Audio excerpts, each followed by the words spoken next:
Mga pangyayari sa politika, kalagayan sa ekonomiya, mga kaganapan sa entertainment at iba pang mga balitang pambansa. Pinas Update, maging updated sa balita upang maging makabuluhang mamamayan ng ating bansa.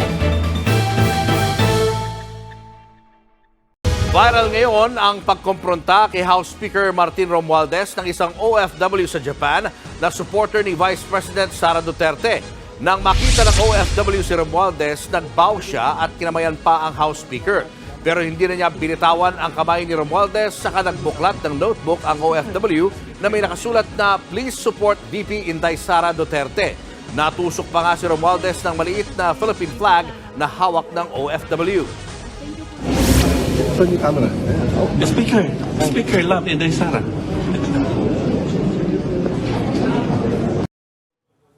Bago bumitaw ang kanilang mga kamay, hinalikan pa ng OFW ang balikat ni Romualdez. Nakangiti naman ang House Speaker. Sa hiwalay na statement ni Romualdez, sinabi niyang dapat nating suportahan at galangin si VP Sara, gaya ng pagrespeto at pagsuporta sa Pangulo at sa iba pang opisyal ng gobyerno. Matatandang nagkairingan sina Romualdez at VP Sara matapos alisin ng Kamara ang inihinging 650 million pesos na confidential funds sa ilalim ng Office of the Vice President.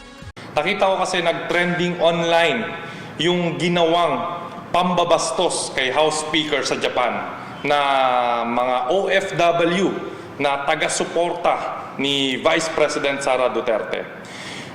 Bilang Pilipino, bilang ordinaryong tao, bilang boses ng bayan, ako po ay nasaktan sa aking nakita na kapwa Pilipino pa natin ang naninira sa kapwa Pilipino. Ang pinakamasakit nga nun, isang mataas na leader ng ating bansa ang ginanon nila. Ayoko sanang manormalize or maging palaging ganito na maging kaugalian natin na manira or mambastos ng kapwa Pilipino. Siguro ito na yung tamang pagkakataon para hilingin ko sa DepEd na sana ibalik natin yung GMRC. Kasi ako po ay nababahala bilang boses ng bayan na palala ang ugali ng mga Pilipino. Nakita ko ito nag-viral online sa TikTok at kumalat. Kasi hindi po pwede natin na i-tolerate po yung mga ganito. Kasi sawa na tayo sa siraan, sawa na tayo sa fake news. Sana yung mga ganitong mga taga-suporta or fanatiko ng mga politiko, pagsabihan natin. Huwag sanang maging ugali na maglabas ng mga ganitong videos na ikakasira ng mga leader ng bansa natin. Sana mamayani po sa atin yung pagmamahal sa Pilipinas. At gusto ko rin siyempre bigyang respeto ang naging asal po ni House Speaker Martin Romualdez na kahit binastos siya, harapan, ay naging composure pa rin siya, naging maginoo pa rin siya, at pinakita niya pa rin yung ugali ng isang totoong leader. Sir Martin, House Speaker, maraming salamat po sa inyong ipinakita. Nakuha mo po ang respeto ng taong bayan. Sir, sorry to ask ka, kasi you're mentioning ikaw ang boses ng bayan ngayon. Bakit? Dahil ba ito sa influence mo, kahit paano sa social media, at saka, syempre sabihin nila, bakit ka sumasawsaw dito? Yun kasi ang aking advocacy. Binigyan nyo ako ng boses ngayon. Ako po ay nagbabagong buhay.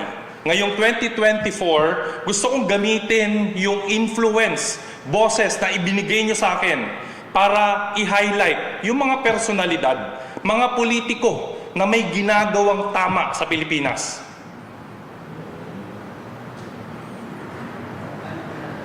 So, yung nalaman rin sa mo doon sa mga supporter ni sa Duterte, sa supporter sa lahat po ng taga-suporta ng mga politiko, sana isantabi muna natin yung mga personal nating interest.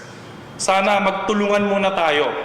At ayoko pong makita na itong mga darating na taon, ang politika pa ang magsilbing pagkakawatak-watak at hindi pagkakaisa-isa nating lahat. Sir, baka may mag-comment ulit. Sabihin nila, hindi naman pamabastos yun eh.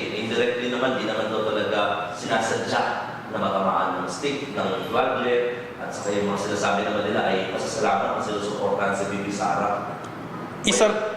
Hindi direktang pambabastos ang ginawa sa ating House Speaker. Pero baka kasi dito maaring magsimula ang malalang pag-aaway nitong darating na eleksyon or darating na halalan.